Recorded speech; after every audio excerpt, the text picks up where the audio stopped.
DPO Nankana ने थाना सदर शाहकोट में क्राइम मीटिंग की और तमाम अफसरान को हिदायत जारी की। टॉप 10 इश्तिहारी मुजरिमान की गिरफ्तारी को यकीनी बनाया जाए। जिला भर से बदमाशों, मंशियात फरोशों, कहबा खानों और जुआ के अड्डों का खात्मा यकीनी बनाया जाए। जिला भर में पतंगबाजी, असला नुमाइश, हवाई फायरिंग, आतिशबाजी और लाउड स्पीकर एक्ट के खिलाफ वर्जी करने वालों के खिलाफ सख्त कानूनी कार्रवाई अमल में लाई जाए। जिला भर में नाका जात पर और थाना जात में अवाम के साथ इंतहाई खुश अखलाकी के साथ पेश आए।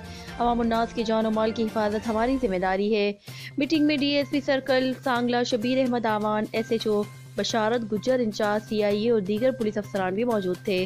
रिपोर्टर मेहर अब्दुल गफूर, मोड़ खंडा, ननकाना साहब।